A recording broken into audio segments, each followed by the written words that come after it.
Welcome to the America's Workforce Radio Podcast, the flagship production of the American Workers Radio and Podcast Network, where organized labor and its never-ending fight to protect the rights of the American worker come first. Now, presented by LiUNA, Laborers International Union of North America. Here's your host, Ed Flash Ferenc. Teamsters back at it, organizing at Costco, an EV startup accused of violating federal labor law. And today on the show, the Communication Workers of America and the president of the Bricklayers and Allied Craft Workers. Welcome to the Tuesday, January 9th edition of America's Workforce, where we are available on at least 5 platforms, including Apple Podcasts, Google Podcasts, iHeartRadio, Spotify, and Pandora. Ferenc Mathews will be our first guest on the show today. He serves as Administrative Director for District 4 of one of our national sponsors, the Communication Workers of America, CWA-union.org. And Ferenc has 3 things he's going to touch on today. Number 1, organizing. Workers at a Wells Fargo branch, this would be in Albuquerque, New Mexico, have voted to form a union, becoming the first ever Wells Fargo workers to unionize. In an in-person election, bankers and tellers chose to join the Communication Workers of America's Wells Fargo Workers United and take the next step towards securing a meaningful voice on the job to improve conditions for them as well as their customers. And this was not an easy thing to do. Since bankers and tellers filed for union elections, this would be last month, they have been actively pushing back against the company's anti-union attacks, which includes the bank sending out anti-union materials to workers all across the country and flying union-busting representatives to branches in a feeble attempt to intimidate workers. Meanwhile, at Wells Fargo call centers, the workers have been raising the alarm on the bank's illegal anti-union activity by filing unfair labor practice charges with the National Labor Relations Board. We'll cover all of this with Ferenc. We're also going to talk about call center legislation and no tax breaks for outsourcing. This has been going on for quite some time. The tax code has for years encouraged companies to move money and jobs overseas. The tax law creates massive new tax breaks for sending those jobs overseas. It allows companies to deduct half of their overseas income from their tax bill. Can you believe that? In effect, this means that the tax rate for profits from work that is outsourced will be only 10.5% compared to 21% for profits from American work. Can you believe that? So we'll touch on all of that and more with Ferenc Mathews. Our second guest on the show today is Tim Driscoll. Tim is General President of the Bricklayers and Allied Craft Workers. Website is bacweb.org. Tim is a second-generation bricklayer. He joined Local 3 in Massachusetts back in 1985, and he was elected to the office of president in 2020. So he's got a little over 3 years there under his belt. We're going to talk about the new year, expanding opportunities for workers in the bricklaying industry. We'll talk about safety on the job, enhanced Davis-Bacon protections. There was an order for project labor agreements that President Biden ordered late last year, which promotes hiring in communities and respects local area standards. That's exactly what we want. We're also going to talk about the National Labor Relations Board and the CEMEX decision. We briefly touched on this last week. This is quite groundbreaking for organized labor because it reverses a decision that was made about 50 years ago that allowed companies to pretty much ignore a union election. That's all changed. In fact, a lot of companies are preparing for that decision this year. And later this week, we're going to check in with the general counsel of the Bricklayers. That would be Joyce Goldstein, who is very, very familiar with America's workforce. She was our labor reporter for many, many years now. In fact, she took a break, and she's going to be coming back to talk about that CEMEX decision. That's going to be this Friday on the show. Now, a brief look into the world of labor. This segment brought to you by Boyd Watterson Asset Management. Workers at a Norfolk, Virginia Costco voted 111 to 92 to unionize with the Teamsters. Now, the Teamsters currently represent 18,000 Costco workers across the country, but they have not successfully organized a Costco location in close to 2 decades. The workers organized around several workplace improvement issues, including higher wages, safety, pension contributions, and a more flexible attendance policy. In a memo to Costco employees, the former and incoming CEOs wrote that the fact that a majority of Norfolk employees felt they wanted or needed a union constitutes a failure on our part. Now, Costco is widely viewed as worker-friendly, and the average pay for a worker at Costco is about double that of Walmart. Same kind of operation. It's a warehouse, and it's a consumer warehouse. It's a discount warehouse for consumers.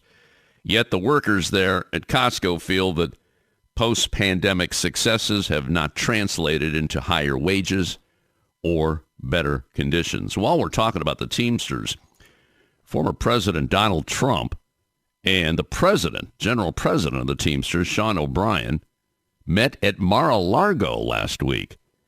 The union has yet to endorse a 2024 presidential candidate and claims it's scheduling meetings with all the presidential candidates before announcing their endorsement.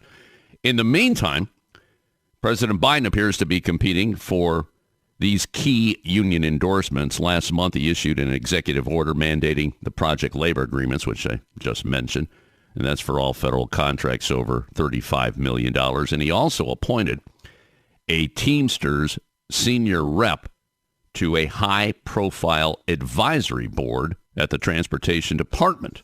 Meanwhile, the National Labor Relations Board has accused EV startup Lucid of violating federal law by threatening, transferring, and retaliating against employees. 2 employees were fired early last year for supporting a UAW organizing effort at the company. Off the success of its stand-up strike, the UAW announced its plans to organize 13 non-union automakers. However, it is clear that those efforts have been going on for quite some time now. Now, many non-union automakers recently raised hourly wages at their plants in response to the union's recent contract wins. The fired Lucid employees may have to wait much longer for remedy. The hearing, get this, the hearing for their complaint is set for October 9th of this year, which is over a year and a half after their firings. That's so sad, but that just shows you how weak our labor law is. All right, we're going to take a quick break. When we come back, Frank Mathews on behalf of the Communication Workers of America. This is America's Workforce. More shows available at awfradio.com. It takes LiUNA to build North America's infrastructure. From roads and bridges to schools and skyscrapers, the men and women of LiUNA, the Laborers International Union of North America, build the projects we depend on. From constructing the Freedom Tower on the site of the former World Trade Center to untangling Washington, D.C.'s congested interstate, LiUNA members do the work that matters. Find out what it takes to be built by LiUNA at liuna.org. That's LiUNA.org. We're the nurses, firefighters, and claims representatives that help keep our government services running. We respond to natural disasters. We care for our nation's veterans, and we investigate discrimination in the workplace. We are federal and D.C. government workers, and we are proud to serve the American people. Working in more than 70 agencies across the government, we know we can fulfill our mission because our union has our back. Learn more at afge.org. Paid for by the American Federation of Government Employees, AFL-CIO. America's Workforce is brought to you in part by the Iron Workers. You can find more at ironworkers.org. There is unity and strength for workers. We are the USW. We are the USW, the United Steelworkers. The largest industrial union in North America. We represent 850,000 members in the U.S., Canada, and the Caribbean. We work in metals, rubber, chemicals, paper, oil refining, atomic energy, and the service sector. We are steelworkers, standing strong and fighting for what's right. America's Workforce is brought to you in part by the United Auto Workers. Find more at uaw.org. Now, back to Ed Flash Ferenc with America's Workforce. And remember, you can check us out on Facebook or follow us on X, formerly known as Twitter. That would be a WF Union podcast. By the way, this next segment brought to you in part by the Ohio Federation of Teachers. You can find more at oh.aft.org. Before we join Ferenc Mathews on behalf of the communication workers, got to give a shout out to the CWA, one of the many sponsors for this weekend's conference in Montgomery, Alabama. This is the 2024 AFL-CIO Dr. Martin Luther King Jr. Civil and Human Rights Conference. The theme is Our Voice, Our Ballot, Our Future. And it starts on Friday, wraps up on Sunday. And we had a really good conversation with Fred Redmond on behalf of the AFL-CIO. Fred's been involved with this conference for years, especially when he was vice president of human affairs with the steelworkers. He will be down there. Let's see, we've got the AFSCME organization, food and commercial workers, the bricklayers and allied craft workers, the painters, SMART, that's the sheet metal, air, rail, transportation, and American Income Life. All of them sponsoring this weekend's Martin Luther King Jr. Civil and Human Rights Conference. You missed that show with Fred. It's awfpodcast.com. Right now, let's go to line number one. Welcome a longtime sponsor, and that would be the CWA. On behalf of Ferenc Mathews, Communication Workers of America, CWA-union.org. Ferenc, you wanted to say something about that conference this weekend because you got some of your representatives there. Maybe you can speak to that if you don't mind. Yeah, thanks. We're going to have several folks down there. To your point, it's going to be a really powerful and really great conference. Timely. Vice President Hinton from District 4. She will be down there along with I believe Staff Rep Diane Bailey, who handles a lot of our human rights stuff for District 4, and a couple other folks. So, we're looking forward to having a great conference down there with our folks and with everybody, and all those groups you mentioned. The theme that Fred told me, it's all about democracy. Democracy will be on the ballot this November, no doubt about that. Let's talk about organizing. Last year, as you well know, was a banner year for unions. A lot of strike activity, a lot of wages going up because of those strikes. And one of the stories that I referenced at the beginning of the show is the Wells Fargo. This is out of Albuquerque, New Mexico, where workers there were talking about the bank tellers and some of the employees. I said they've been taken advantage of at Wells Fargo. And the pay at banks is notoriously low. So they have become the first ever Wells Fargo workers to unionize. And they're unionizing with the CWA. In fact, they crafted a special, I guess this would be a subsidiary, if you want to call it that, Wells Fargo Workers United. Talk to me about this, Ferenc. That's pretty exciting.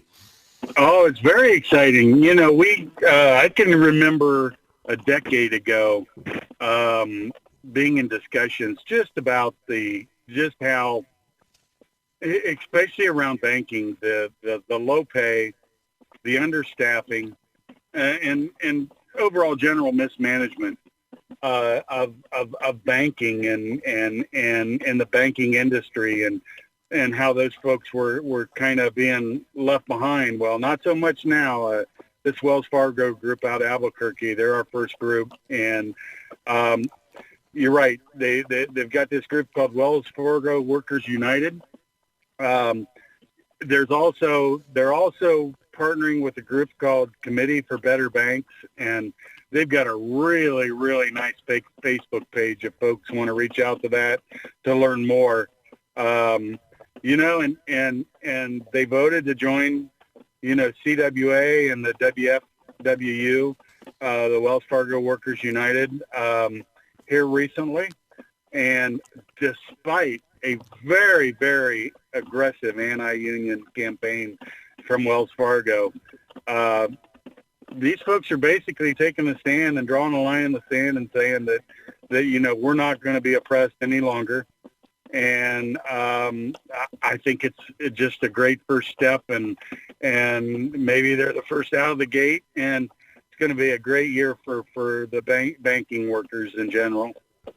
And Wells Fargo is not taking this lightly. I was reading earlier about the anti-union materials that they spread to workers, not just there, but around the country. And it's my understanding, too, they're organizing or trying to organize in Daytona Beach. So they figure, well, if it happens at one, it's going to happen at other branches around the country. So can you speak to that part? Oh, yeah, that's their game plan. It's amazing what some of these companies will do if they spend half the money that they spend on union busting for their employees. I don't think a lot of employees would be as understaffed, underpaid, and feel as oppressed as they do. They're their own worst enemy, which is why, we're pushing some bills now that, as crazy as it sounds, companies actually get a tax break for the money they spend on union busting, and these companies that they hire to come in and prevent workers from organizing. And, we've talked for the last over a decade, Flash, about how, this company was built on union labor and built on union workers, and labor built the middle class. And it seems like, some companies will spend $1 million to prevent a union when, raises and hiring a few more workers and giving workers a voice at the ballot or at the workplace would be a fraction of that. So it's ultimately an anti-union, frame of mind that comes right down from the chamber and from very anti-union groups out there that think that CEOs and corporations should dictate to workers. We ought to say, thank you. Can we have another?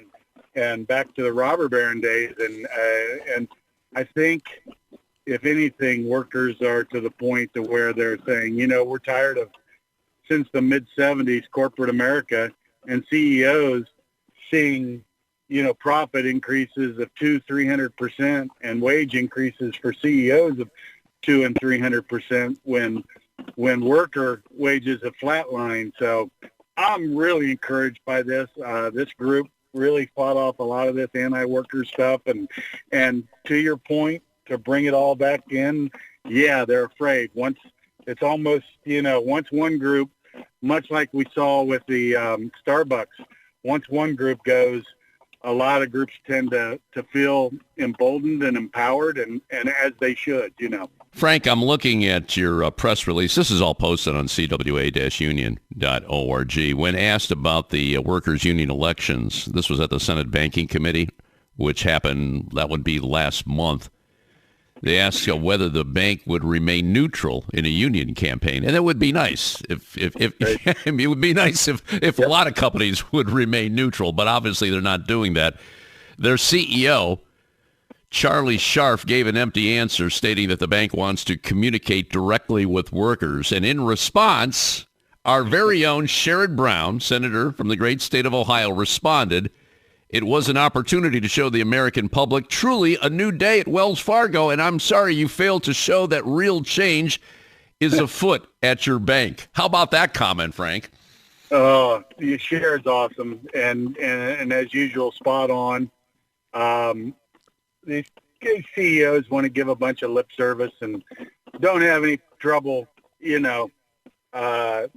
making 400 or 500 times what their average employee makes, and then when workers request a living wage, and I guess I'm like Sherrod. What does we want to negotiate or talk directly with the employee?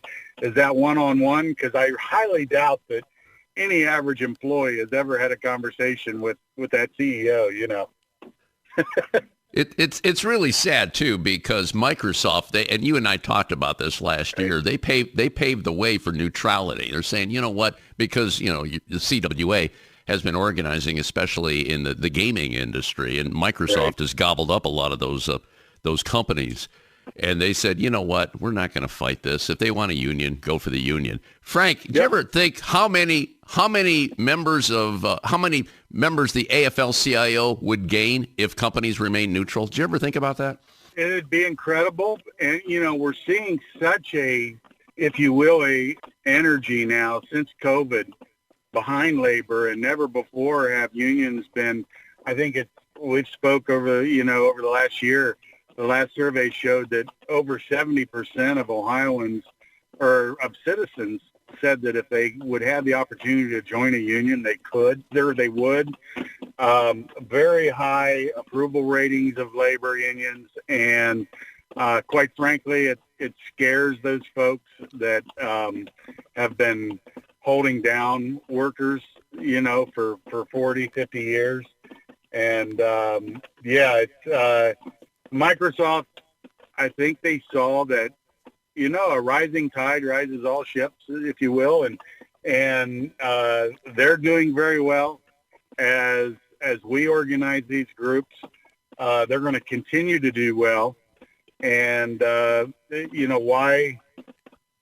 to my point of the earlier in the here where I mentioned how much money these companies will spend to kind of run an anti-union campaign, when if they just partnered with their workers and got buy-in from their employees,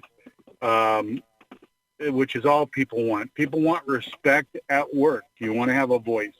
You don't want to have to work 2 to 3 jobs just to raise your family. You want a living wage job if the company's really doing well. You want a living wage job to where if you want to send your kids to school, you can. If you want to take a vacation once a year, you can. And it's not a lot to ask for. I guarantee you these corporate CEOs and these higher ups in these corporations they aren't lacking for opportunities and for their kids, for their families, and they're doing very well. So again, a rising tide raises all ships, and I think Microsoft, to your point, has really figured that out early on here.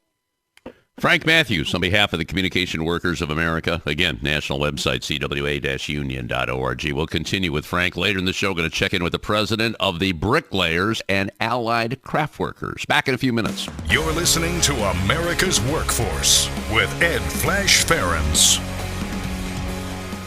It takes LiUNA to power North America with affordable energy. The men and women of LiUNA, the Laborers International Union of North America, have the skills needed to build and maintain oil, natural gas, nuclear, solar, and wind projects that are shaping America's energy future. From new energy tech to retrofitted facilities, LiUNA members do it all. Find out what it takes to be powered by LiUNA at LiUNA.org. That's LiUNA.org. Attention members of the Heat and Frost Insulators Union who are interested in traveling. Central Ohio has more construction projects on the books than anywhere in the U.S. Mega projects, large and medium-sized jobs are creating more work than our local 50 brothers and sisters can handle. Projects like Intel, the Honda LG battery plant, and multiple data centers for Facebook, Google, and Amazon offer union wages, overtime, and exciting incentives. Local 50 is seeking union travelers to meet the needs of its signatory contractors who can put you to work immediately. If you're a member in good standing and interested in the work opportunities in Central Ohio, visit insulators50.com/AWF travel for more information. America's Workforce appreciates our sponsor, the Columbus Central Ohio Building and Construction Trades Council, who represents more than 18,000 workers from 19 affiliated local unions and district councils. America's Workforce is brought to you in part by the Communication Workers of America. You can find more at CWA-union.org. America's Workforce is sponsored in part by Boyd Watterson Asset Management, LLC. Find out more about our investment solutions tailored to meet the needs of Taft-Hartley funds at boydwatterson.com. America's Workforce is brought to you in part by the United Steelworkers. You can find more at usw.org. Now, back to America's Workforce. Here's Ed Flash Ferenc. And remember, you can check us out on at least 5 platforms. That includes Apple Podcasts, Google Podcasts, iHeartRadio, Spotify, and Pandora. And when you get an opportunity, just sign up and receive our shows on a regular basis and give us a rating. We always appreciate those 5-star ratings. By the way, this next segment brought to you in part by the United Labor Agency. Let's go back to our live line, rejoin Ferenc Mathews. Ferenc is the Administrative Director for District 4 of the Communication Workers of America. National website, CWA-union.org. A lot of good information posted there. District 4 encompasses Ohio, Indiana, Illinois, Wisconsin, and Michigan. God, I hate to say that because the Wolverines did win the national championship last night. And Ferenc and I are true Buckeye fans. Ferenc, that was tough. That was tough. But anyway, we have to move on. There's always next year. Always next year. You wanted to mention call centers. You got a couple of states with some bills that are on the agenda. What can you say about that? Yeah, we're right now in Michigan and in Indiana. We've got call center bills sitting on the floor, hoping to get hearings here on them. It's all about the moving these call center jobs overseas and preventing that. And I guess not so much preventing that on these bills, but what it's at the end of the day, that's the goal. But the bottom line is, and the crux of this legislation is that if a company chooses to do that, they should not be eligible for state grants or incentives whatsoever. Low interest loans, grants. You choose to do that. That's you do so at your own peril. But I don't think any American taxpayer out here wants their tax dollars going to support any company that would move those call center jobs, overseas. And this has been going on a long time. I know there's some legislation that's been introduced, stop tax breaks for outsourcing. I believe it was introduced about a year ago. I don't know if it's going to be reintroduced here, but this is in the last tax law when Trump was president. It made the situation even worse. So right now, companies can deduct half of their overseas income from their tax bill, in effect, which means the profits. Right now, the tax rate in this company for corporate profits is like 21%. And it used to be in the 30s. It used to be in the 90%, going back to the 50s and 60s. But now that 21% can be cut in half to 10.5%. So is this going to be on the agenda here to try to push this through? I know it's a politically charged year, but with the unions like the CWA, what's the story here, Ferenc? It absolutely is. There's a bill in the Senate right now, Senate Bill 357, and in the House Resolution 884, and they are exactly that essentially it's if people would please call their state senators and their representatives and just say, hey, please support the no tax breaks for outsourcing bill. Our tax code, and basically this is the line, our tax code should not incentivize moving jobs overseas, and you should not be rewarded for that. It also addresses some of the tax havens from, these CEOs and these corporations from making that move and creating tax havens and shifting funds is just quite honestly a loophole tax dodge kind of thing. And if this bill was passed conservatively, it would save the American taxpayer $77 billion annually. That's a lot of money. That's a lot of schools. That's a lot of roads. That's a lot of, infrastructure there. And that's a lot of money back in here kept in America for the citizens that are actually in this country. So We know that, here in our district, Sherrod Brown, Senator Baldwin, Tammy Baldwin, Dick Durbin, and Tammy Duckworth over in Illinois are big proponents of this bill.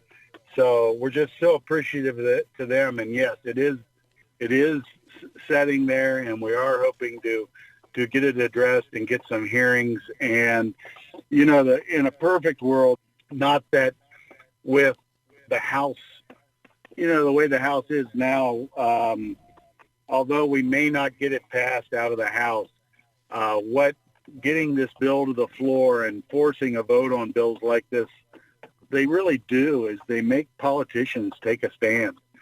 No politician, regardless, wants to say they voted against the American people and voted against keeping jobs in America. So many on the GOP side would just as soon not have this bill hit the floor or have to, make a vote on it. Although, let's just say it would still fail in the House. Let's force some politicians to take a position one way or the other and show their colors, especially in an election year, which many politicians fear. They want to be able to say, I never voted against that. Well, the reason you didn't vote against it is because it didn't make it to the floor. So let's keep the word outsourcing and offshoring on people's minds because, as I said, that's a lot of money and it's a lot of tax revenue and it's a lot of loss.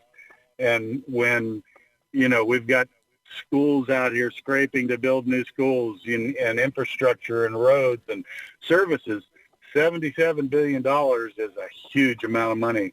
And that's just what one bill could do, So it's we need to keep that on people's minds and, just ask folks get a hold of their U.S. Senate member or U.S. House member and just say, hey, why don't you support that no tax breaks for offshoring bill that's out there?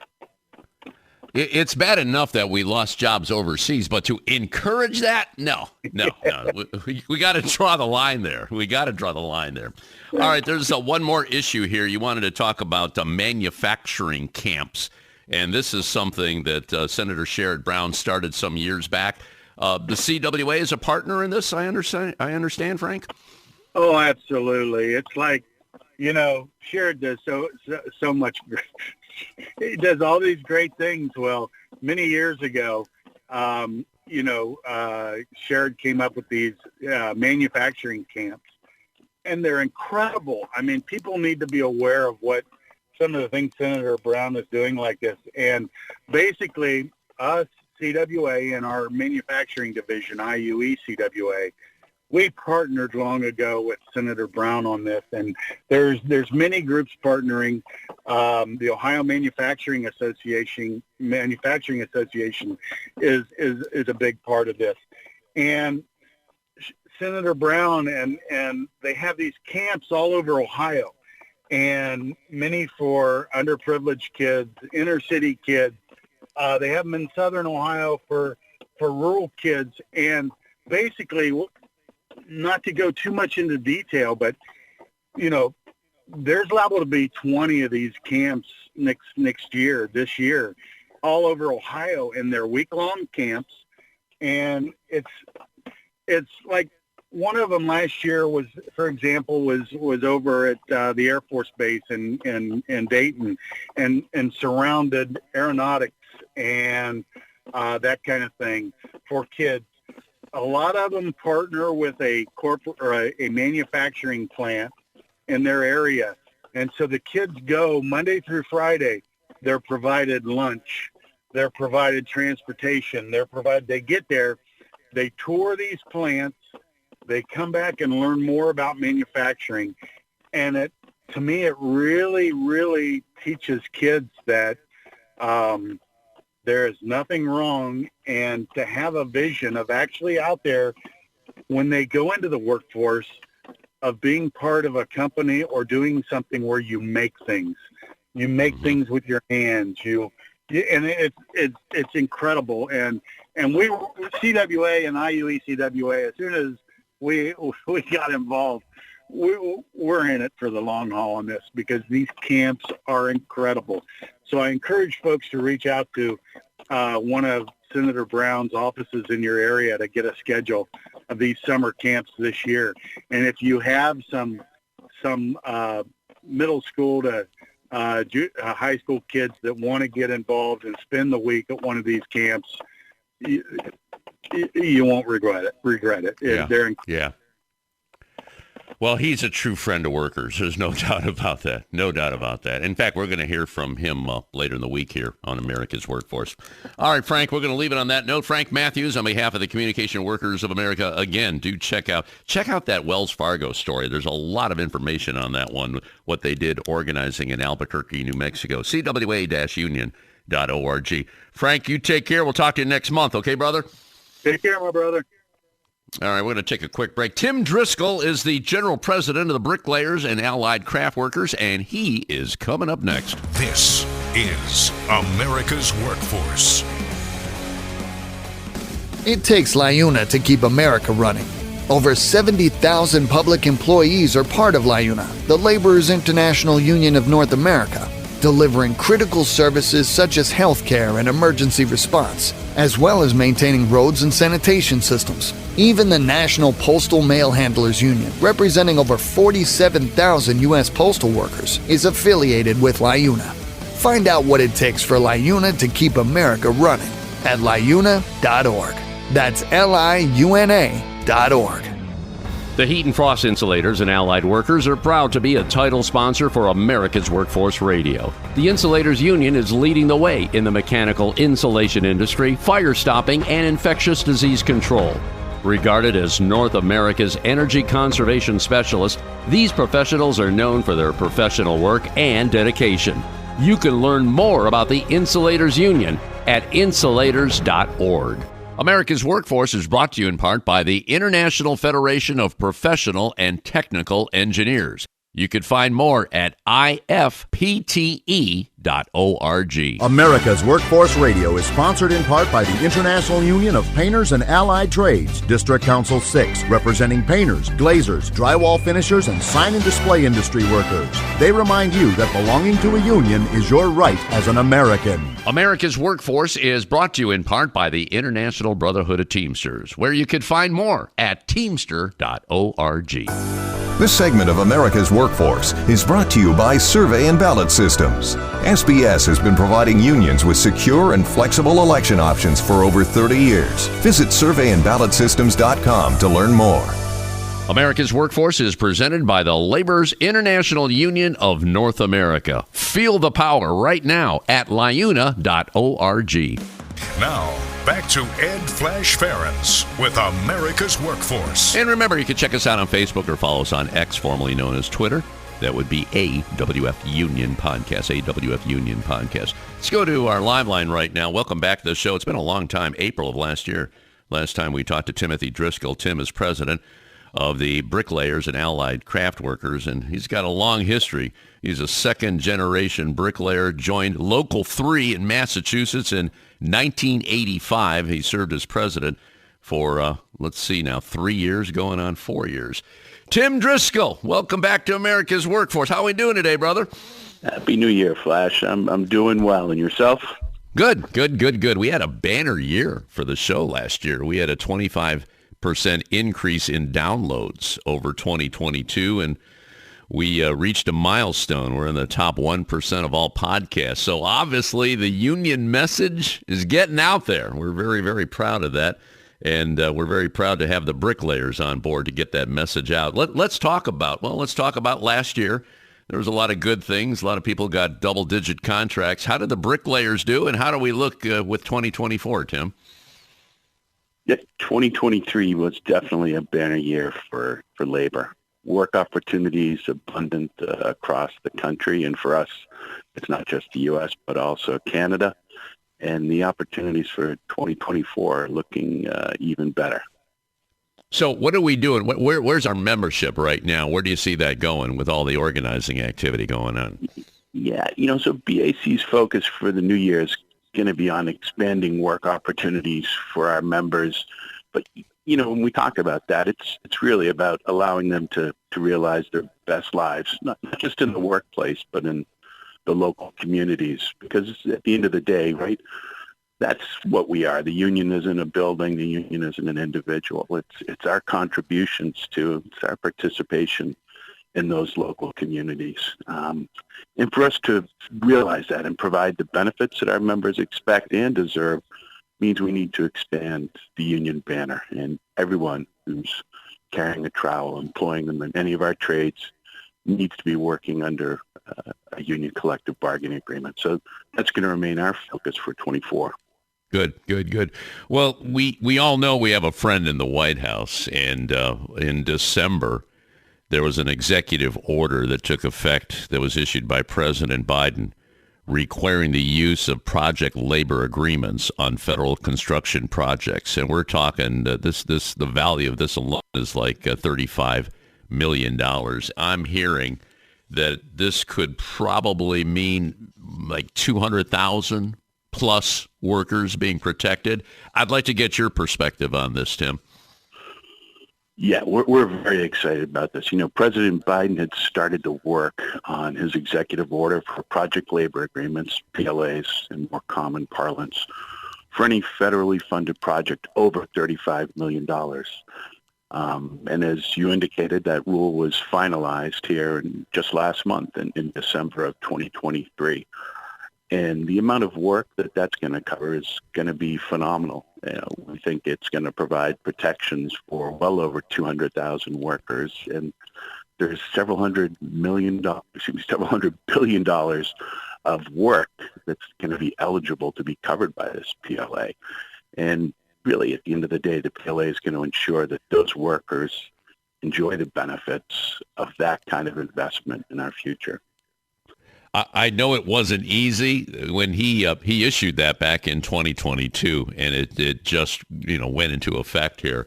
So I mean, every time you get unions involved, there's always some pushback. There's a lot of union haters out there, but it's good that it finally moved forward. The other issue is Davis-Bacon protections. How are we faring on that when it comes to the bricklayers, Tim? Yeah, so just to back up a little and give perspective, Davis-Bacon, what it represents, it's a wage floor or a prevailing wage for federally funded construction projects. So what it does is it prevents, those unscrupulous contractors, the low roaders, from securing construction contracts by slashing the wages of workers below the prevailing wage. So the Biden administration, and that was one of their early commitments, was to strengthen that process, because really over the last 40 years, what we saw was an attempt to really drive down the process for prevailing wages. And as you said, it's really the anti-worker forces out there who were somehow claiming that this was going to deliver savings. Well, the only savings that ever came from watering down Davis-Bacon was putting money in the pockets of unscrupulous contractors instead of the workers who build our country. We're speaking with Tim Driscoll. Tim is president of the Bricklayers and Allied Craft Workers. I forgot to mention the website at the top of the interview. It's bacweb.org, bacweb.org. I want to talk about the National Labor Relations Board, especially the CEMEX decision, and maybe you could explain what that's all about, because this is monumental, because we're seeing a lot of workers wanting to go union. I mean, it's happening at all walks of life right now. Starbucks, retail, obviously in various healthcare. I mean, I could go on and on and on here. And you got employers that are saying, well, you know what, we're not going to listen to you. We're not going to recognize you. CEMEX changed all that. Can you explain what's at play here, Tim? Absolutely, Flash. Look, this is an exciting time for labor. And as you indicated, we have a National Labor Relations Board at the direction of President Biden, making sure that workers' voices is heard. So look, NLRB elections, which is the process where workers determine whether they want a union, and if they want a union, how that union should be formed and eventually formally recognized.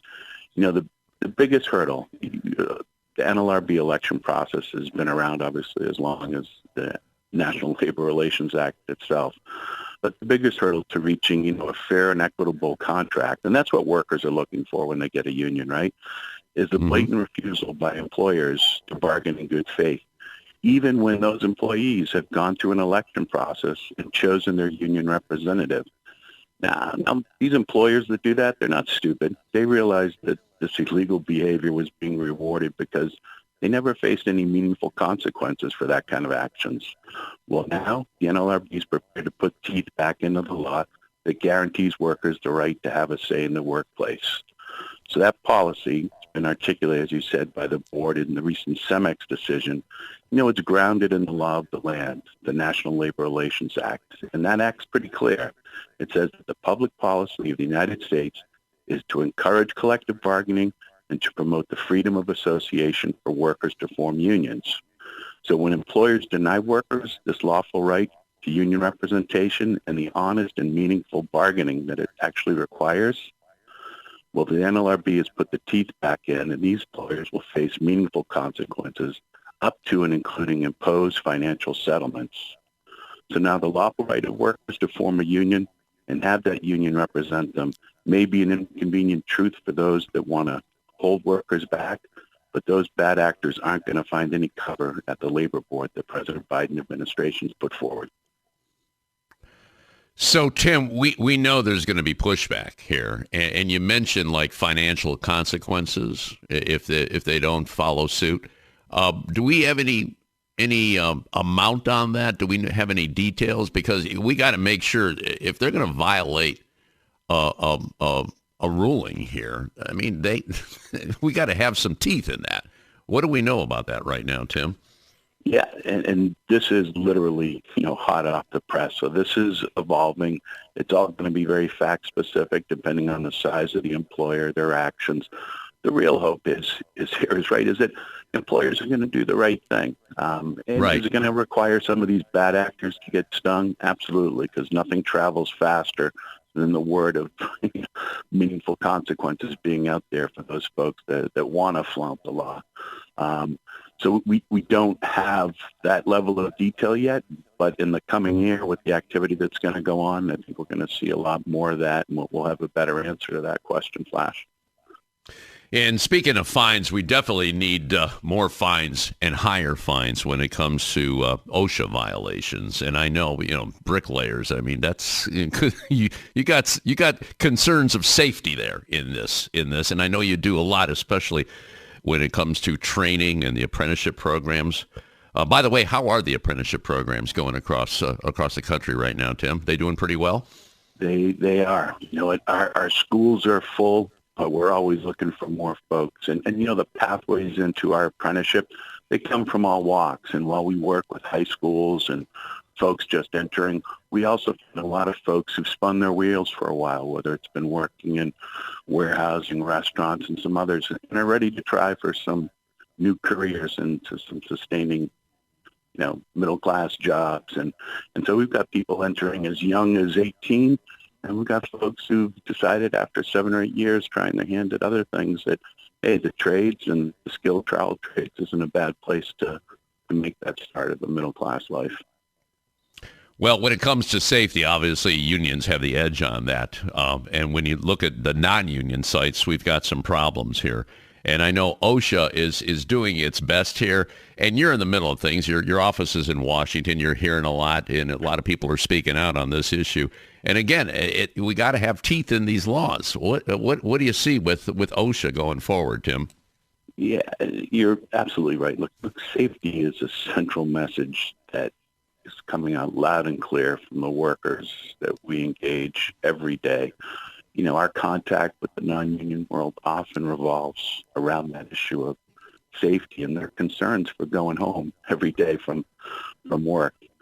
There's been market improvements over time. I wouldn't say anything differently in our industry. But unfortunately, construction still remains one of the most hazardous workplaces in the country.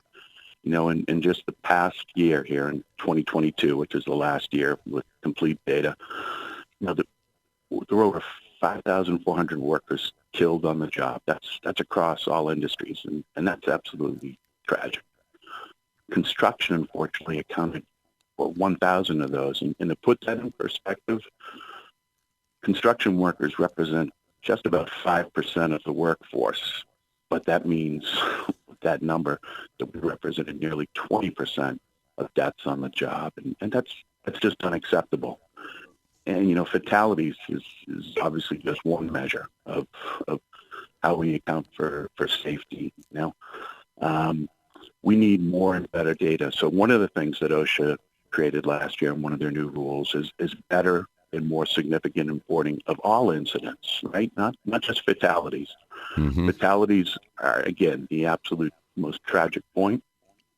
But there's construction incidents that need to be recorded in a way that's going to allow us to improve our practices, to suss out where we can be better prepared to make sure every worker leaves the job the same way he came in, that day. So we're encouraged that reporting rule is going to allow us both to enhance our training, but also we're needed to focus on those bad actors out there and improve their practices and the employees who have to go to work for them. The other part is OSHA inspections, as you indicated.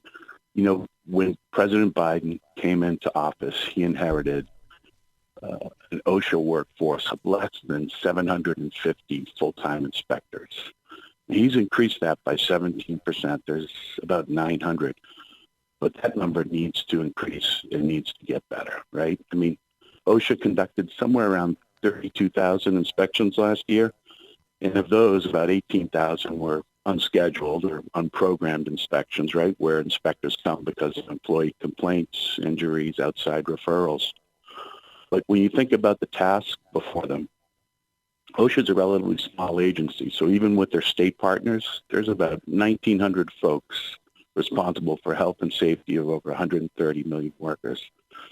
That's just not enough. When you think about it, it translates to about one compliance officer for every 70,000 workers. So one of the things the Biden administration has put forward is to say, hey, let's develop some public-private partnerships that are going to allow us to expand that.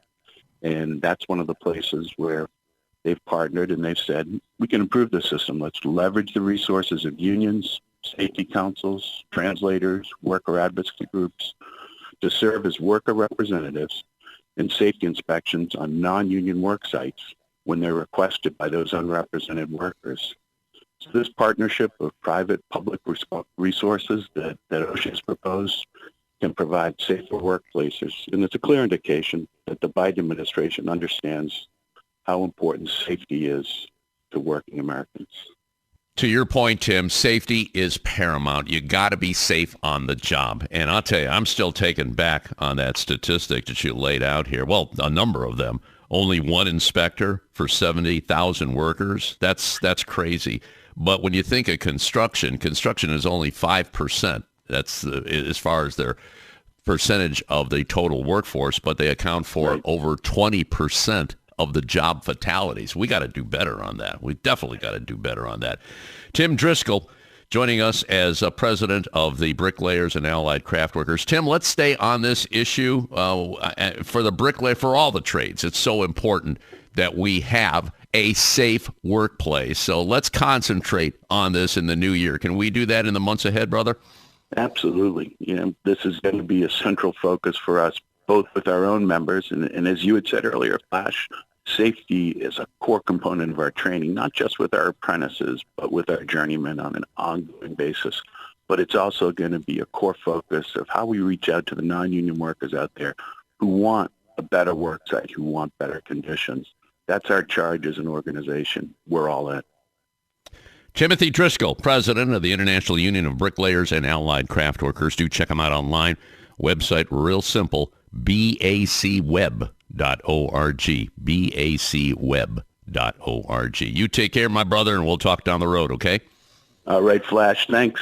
Happy New Year to you and all your listeners. And that'll be it for another edition of America's Workforce. Coming up tomorrow, the American Federation of Government Employees on organizing and the latest from the insulators in Central Ohio. Until then, all of you have a safe and wonderful day.